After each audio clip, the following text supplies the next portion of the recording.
Antes de empezar este episodio queremos pedirles algo. Este podcast es un ejercicio que hicimos con mucho cariño para todas las personas que quisieran emprender. Y la mejor forma en la que nos pueden apoyar es compartiendo nuestros episodios. Esta es una invitación que suena trivial, pero no lo es. En verdad no tiene ni idea eso cuánto nos ayuda a nosotros. Si usted cree que esto tiene valor, en serio, muy en serio, compártalo. Ahora sí, comencemos. Bienvenidos a Universo de Trora, Historia de una Startup, una miniserie de Emprendete en donde por primera vez documentamos a detalle las historias más íntimas y los aprendizajes detrás de la historia de una empresa. Este show es el producto de decenas de conversaciones y aprendizajes que tuvimos con los fundadores, con los primeros empleados y en general con amigos de Trora, una empresa que busca combatir el fraude con tecnología y que no paró de sorprendernos. Producido por Naranja Media. Naranja Media. Hola a todos y bienvenidos al episodio número 6.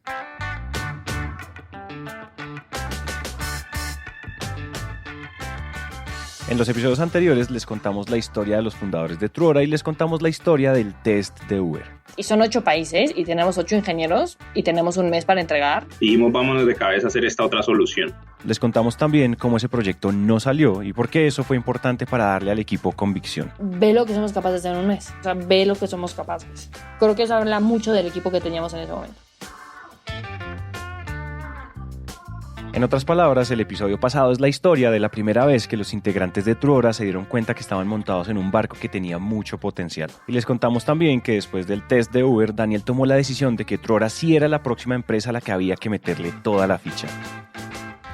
Dejé de lado mis ideas de montar un banco o alguna cosa yo solo y dije, nos vamos con Maite, César, David y con todo este equipo y vamos a tratar de hacer una compañía gigante. Y el problema aquí era cómo convenzo a estos otros dos de que se vayan de Twilio.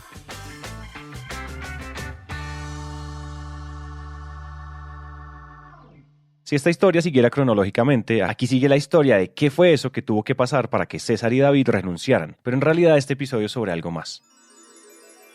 Hoy les queremos contar algunas historias que la verdad son anécdotas que se cuentan en Trora y lo hacemos por una razón. Quisiéramos que entiendan que esas historias ocurrieron al mismo tiempo que el test de Uber, o de la creación del equipo, o de las primeras reuniones de ventas. Porque con este episodio queremos hacer evidente algo y es que cuando uno crea una empresa, y sobre todo al principio, las decisiones que tomamos y las cosas que pasan ocurren todas al mismo tiempo. Y esa es la verdadera complejidad de emprender. Esto que estamos diciendo lo explica muy bien Daniel. Uno ahí arranca la compañía y uno toma un mundo de decisiones y hay algunas que son trascendentales que uno sabe, como cuando decís vamos a contratar ingenieros en Cali y van a ser juniors, como David tenía esa convicción absoluta, eso era claro como el agua.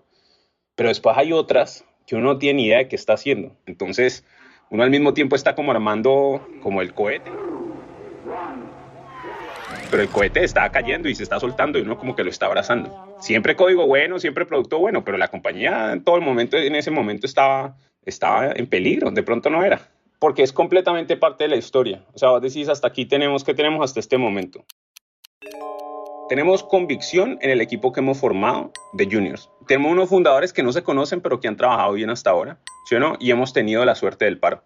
Quien diría, esto es la historia de Cinderella, porque salió mal lo de Uber, pero pues el equipo se levantó bien y no pasó nada. Pero lo que sigue es todas las cosas que pudieron haber matado a la empresa. Las empresas no se mueren por las cosas que uno cree. Y las 3 razones típicas por las que se muere una compañía, la primera es porque los fundadores pelean. Y hay problemas de confianza y pelean y se destruyen.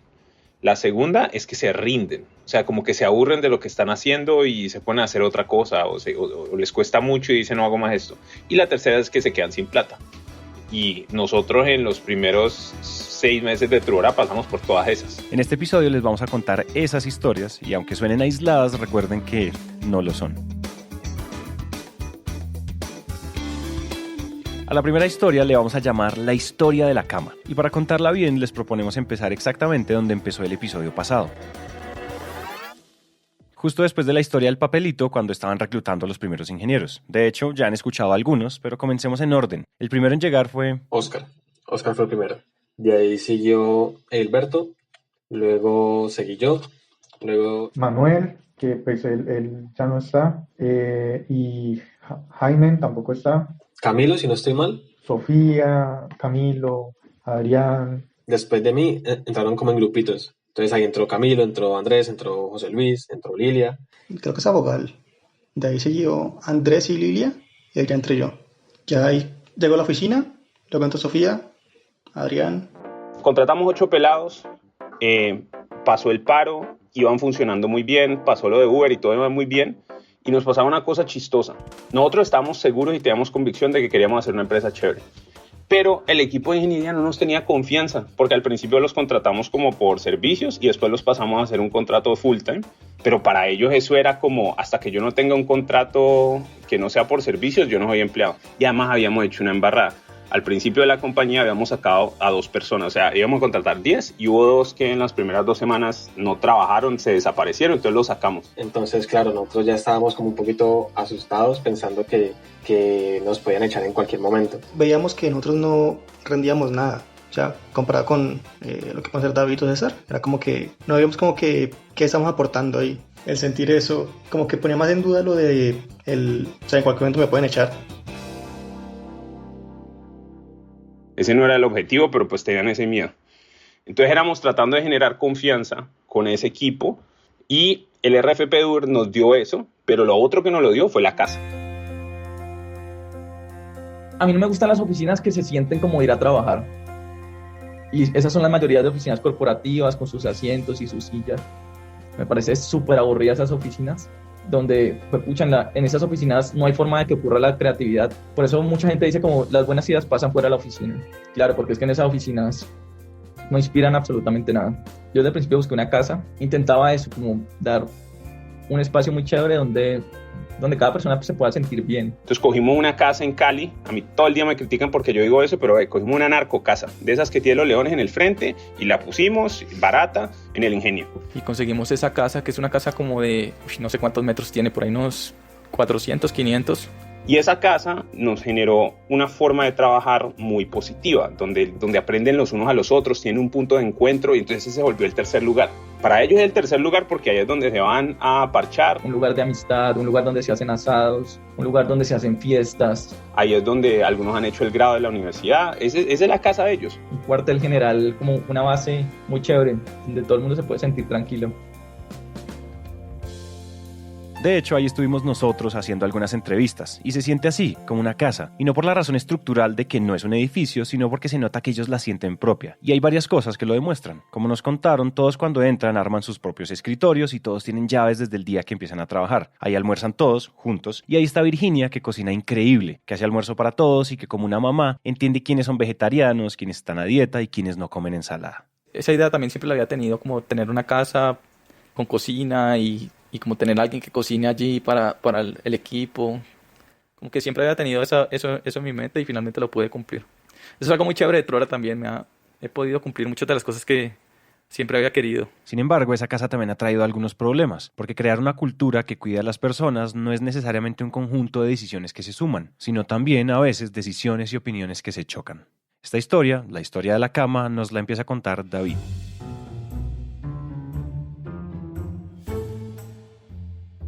Pues yo siempre he pensado que es muy maluco, y especialmente cuando uno trabaja con creatividad y pensando, trabajar cansado. Entonces yo decía, bueno, ¿por qué las oficinas no tienen cocinas? ¿Por qué no tienen camas y cosas donde uno se pueda acostar y relajar? Cuando tiene sueño, en verdad, si uno tiene sueño debería dormir. Y eso es lo que yo le digo a todo el mundo, a todos en la empresa, a todos los ingenieros: si tienen sueño, duerman, en verdad. ¿Para qué van a estar ahí sentados haciendo nada? Entonces yo dije, bueno, pues sería muy chévere tener una cama ya. Cuando tengan sueño, pues simplemente se acuestan y descansan, ¿no? Entonces yo mandé la cama. Sí, no, la compré y la mandé. Simplemente la mandé. Vimos que llegó un camión y dejó una cama ahí en la oficina. La dejó ahí en el garaje, del primer piso. La cama obviamente estaba desarmada, pero pues nada, tenía la base y el colchón. Cuando llegó, nosotros no estábamos muy seguros de si esa cama iba para nosotros o era simplemente algo que habían dejado de paso para un familiar de César o de David. David había dicho antes que había mandado algo para Cali. En el grupo había avisado como que les mandé algo. Creo que simplemente asumimos que eso era a lo que se refería David y entonces decidimos armarla. Entonces entre los 4 subimos toda esa cama, ese colchón y nos pusimos a armarla. Y nada, cuando la armamos dijimos, listo, muy bien, mandémosle a David una foto, porque pues nada, estábamos todos felices. Entonces Camilo nos toma la foto a Adriana, a Oscar y a mí, sentados encima de la cama, sonriendo. La mandamos al grupo, o sea, no solo a David, sino que la mandamos en el chat donde estaba Daniel. Y claro, cuando Daniel vio eso es como... Ahí me da un paro. O sea, Yo dije, esto no tiene pie ni cabeza, esto no tiene presentación. Dicen, David, muchas gracias por la cama. Entonces, una pelada en la mitad, abrazada con otros 2 pelados, sonriendo, diciendo, gracias por la cama. Aparentemente empezó la discusión entre todos los jefes. Lo que hizo fue levantar ahí un problema, una discusión entre ellos de qué hacer con esa cama. Y fue la primera pelea genuina que tuvimos en la compañía, que fue esa berraca cama. Por suerte para nosotros, esa pelea o esa discusión ocurrió por chat, y por eso la forma más útil que encontramos para contarla es recreando esa conversación en el grupo de los fundadores en Telegram, justo después de que Sofía subiera esa foto. Así. Estamos hablando de otra cosa, para que veas cómo los temas eran variados. Era un diseñador de Lifted que quiere cambiar de trabajo, le decimos que nos escribiera hiring, ok, sí, necesitamos un diseñador, ¿cuánto gana? Porque estamos bien con Coco, estamos hablando de otra cosa. Y de repente David dice, no sé cuánto gana, pero sí sería bueno tener un diseñador, diseñar nuevos productos. Empieza, ¿de dónde salió esa cama? ¿De dónde salió esa cama? Fue con pánico mío, pero menos mal eso por chat, no transmite. Yo le contesté, yo la mandé. Bueno, ahora necesitamos masa crítica de mujeres y reglas claras de no coger esa cama de guachafita. Es muy chistoso. Y David pone como un question mark, como una pregunta. Yo le mandé como un signo de pregunta porque no entendía. Y entonces dice, porque es muy fácil que cuando empiecen a tener novio o lo que sea, en la oficina se nos complique la cultura. Pues entonces yo le dije, ¿y será? En mi mente es como, bueno, si uno va a hacer algo hasta en el piso o en un sofá o donde sea, eso no tiene nada que ver. Y de hecho yo le digo, igualmente una cama no tiene nada que ver con eso. Diego, el punto no es la cama, sino el espacio seguro para las mujeres. Entonces me dijo que en eso es muy paranoico y que lo ha visto varias veces en varias startups donde he trabajado y pues me pidió que confiara en él. Aquí por fin a Maite se le da por opinar. O sea, yo ya muy poco tiempo entro ahora. Y yo a la típica que opinaba de todo. Pero todavía no tenía tanta confianza con David y con César porque nos conocíamos muy poco. Y era muy chistoso, como un poquito bobo. 3 manes teniendo una discusión sobre tener una cama como para la situación de acoso y que la cofundadora no estuviera opinando. Maite también se puso en contra. Y dice, sí, sinceramente la de la cama no se me hizo la mejor idea. Y llevó al debate más grande que es no necesariamente que es la cama el problema, sino porque mantengamos una cultura súper buena que hemos formado. Yo ahí digo que estoy de acuerdo con Daniel. I agree. De aquí en adelante hay una conversación larga. Y aunque parezca una bobada, la conversación se fue poniendo seria. De hecho, como escucharon, Daniel recuerda esta como la discusión más fuerte que han tenido hasta ahora. Mira esta tormenta tan innecesaria. Yo decía, no es innecesaria. Y ella decía, es totalmente. Y pues eventualmente tomaron una decisión. Sí, tampoco tanto, sino que simplemente le dije a un tío que recogiera la cama y ya. Fueron a recogerla y entonces ahí quedamos con la duda si esa cama sí era algo para nosotros o fue que nosotros asumimos que esa cama era de nosotros y la armamos y hicimos todo ese show, pero realmente era para alguien más. Ahí hubo un poco de confusión. Y la mandé pues para mi casa ya en Buga y allá está, la uso cuando voy.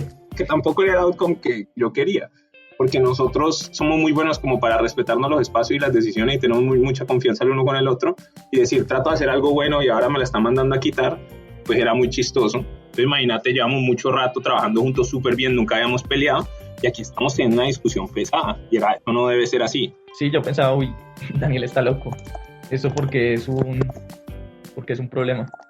A mí lo que más me gusta de ese cuento de la cama es que de verdad te muestra lo buenas personas que son César y David. Esos manes no les caía en la cabeza que tener una cama en una oficina fuera un problema. Yo creo mucho en ese equipo de ingeniería. Pienso que todo el mundo tiene buenas intenciones allí.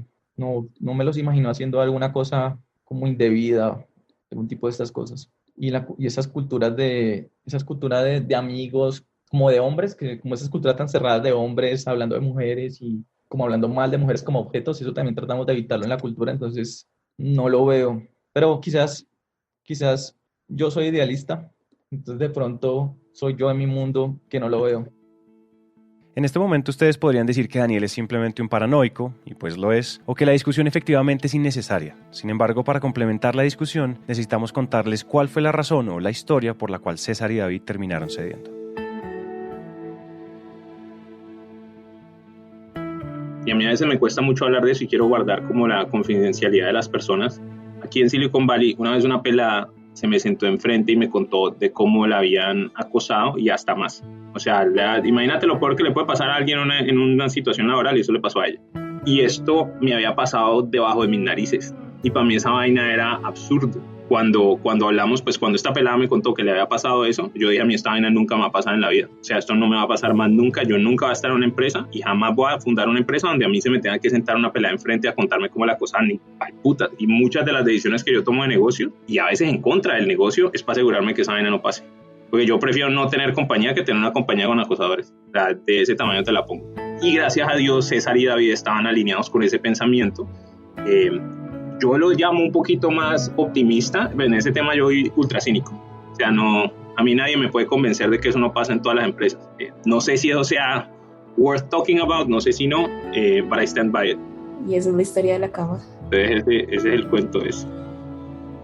Para mí la cama fue uno de los momentos más tensos en la compañía, aún más tenso que cuando estábamos negociando equity, por ejemplo, porque necesitaba generar confianza en un equipo. Todavía no habíamos empezado nadie se había decidido trabajar 100% en Trubora o no, y si no podíamos solucionar un problema de conflicto que para mí era muy importante y para ellos también, pues entonces eso iba a ser un mal augurio para el resto de la compañía. Entonces no era solo la cama, sino cómo solucionamos el problema de la cama. Entonces ese fue todo un cuento. Lo otro es cómo aprender a comunicarse cuando uno ve el mundo distinto. Y eso es chistoso.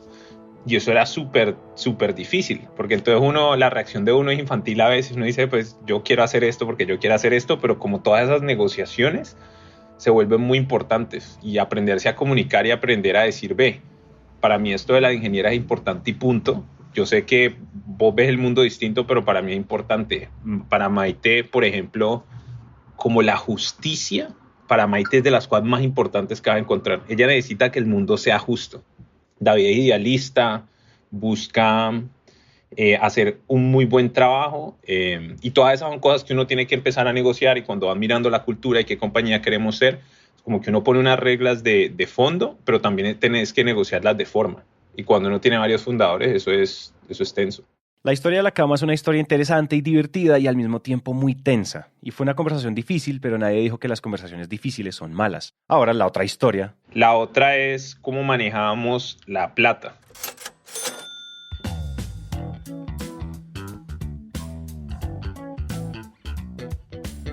Si recuerdan lo que Daniel nos dijo al principio, y puede sonar obvio, otra de las razones que matan a las empresas es quedarse sin plata. Y para esto es importante contarles que además de las decisiones importantes que hemos escuchado, desarrollar talento, generar confianza o hacer un producto conversando con los clientes, hay otra muy importante que es la austeridad, o más bien una apuesta clara por cuidar a la compañía. Uno la puede hacer como jugando blackjack y doblándose cada vez, y llegas a tener 1 millón de fichas más rápido. O la puedes hacer un poco más no pausada, pero con riesgos calculados. Nosotros ahorita podríamos salir a comprar empresa o gastarnos $1 millón ahí, pero no estamos tratando de tomar ninguna decisión que sea apostando a la compañía. Y en BP tuvimos que apostar a la compañía un mundo de veces. Entonces yo no quiero estar en esa situación, y si uno puede tener más plata y no gastársela, no estás en esa situación. Daniel alguna vez trabajó en BP, una americana que quebró y la vio quebrarse. Entonces él tenía muy esta mentalidad de si gastas mal, por más que hayas levantado millones, shit can go down. Aprender de alguien que ha visto algo fallar, aunque no haya sido suyo, es súper interesante, ¿no? Es que yo sé quemar plata. Nosotros quemamos 170 millones en BP. Mira, si uno tiene menos plata, uno le toca hacer scrappy y encuentra la forma de lograrlo. Pero cuando uno empieza a tener problemas y tiene mucha plata en caja, uno le tira plata al problema. Y ya, y vos le empezás a tirar plata y eso es lo que significa que te vuelves menos eficiente y terminas gastándote toda esa plata, pero no solucionando el problema que tenés. ¿Sí me explico? Entonces, tener poquita plata a veces siempre lo obliga a uno a tomar mejores decisiones y a hacer una mejor empresa. Entonces, lo que nosotros hacemos es actuamos como si tuviéramos la mitad de la plata, y mucho del fondo es como de emergencia. Y eso es lo que nos permite es subsistir el downside, no el upside, porque el upside es equivocado. O sea, yo no quiero destruir la empresa de ninguna manera. Entonces, por eso, ser cuidadoso con la plata es una forma de demostrar que estamos asegurando que esta empresa dure por mucho tiempo. Es importante resaltar que la austeridad es un valor o una forma de administrar independientemente de si tengo o no tengo dinero. Pero pues a eso súmenle que al principio, aunque ellos hubieran querido gastar mucho, pues no tenían. Founders no se pagaban. Mi salario, súper significativo. O sea, cuando digo muy significativo, claramente muy por debajo de lo de consultoría. O sea, muy significativo. Para los ingenieros sí se les pagaba. Y eso empezó haciendo, creo que fue una inversión inicial de David y Daniel, muy chica, y muy pronto lo que hicimos fue Rappi nos pagó por anticipado. Entonces, con el deal de Rappi cubríamos salarios de ingenieros. Toda la plata que nos entraba de clientes la reinvertíamos en salarios y en oficinas. Todo eso se iba a salarios, entonces todo el revenue de los primeros meses, como cliente chico o grande, todo súper sumaba, súper sumaba. Dicho esto, pues la consigna era muy clara. No gastemos en cosas innecesarias, o sea, innecesario, by the way, eran computadores. O sea, todos, hasta hace poco usábamos el computador que tenías de cuando eras más chico, tal. O sea, yo empecé usando mi computador de prepa y también era parte de lo atractivo. O sea, yo no conocía al equipo de Cali hasta un año después de estar en la empresa porque no teníamos recursos. O sea, el objetivo no era May TV hacer amigos, era trabajemos y cuando tengamos revenue para hacer estas cosas, las hacemos. O sea, siempre toda la empresa fue con esta conciencia de hay que probar que lo podemos hacer sin gastarle un centavo. Hay cosas que se necesitan y a veces vivimos tanto en este tiempo de no, pues no gastemos en lo que no se necesita, que se nos olvidaba comprar ciertas cosas. En Cali teníamos la oficina es una casa. Y de repente, oye, ¿podríamos poner las cortinas? Yo no puede ser que no tengan cortinas. O sea, pero ni a ellos se les había ocurrido pedirlas por esta mentalidad de solo lo que es necesario. Y pues nosotros no habíamos ido en mucho tiempo, entonces como que no nos habíamos dado cuenta, me explicó que no tengan cortinas. O sea, no era como, que sufran con el calor. No era como, no nos habíamos dado cuenta y estaban tan alineados a nuestra cultura que no era como, les voy a pedir porque puedo. Fue como, no, May, mira el sol, la necesidad, tal. Y ya, nos dijeron, las compramos. Como que... Así como las cortinas son una anécdota divertida para evidenciar que ellos en serio vivían esta idea de gastar solo en lo necesario, hay otras anécdotas donde podríamos decir que de pronto se les fue la mano cuidando el dinero. Nosotros teníamos una discusión de si compramos una alarma para la casa en Cali. Yo me acuerdo que costaba como 2-3 millones de pesos y yo decía, ¿para qué no vamos a gastar esa plata? Para eso cogimos una casa en un barrio seguro, que no pongamos una alarma. Y César decía, no, pero una alarma es buena. Y yo decía, hombre, esa casa es arrendada, todavía no teníamos capital. Decía, ahorremos esa plata. Con este contexto, esta historia la comienza contando Juan Camilo.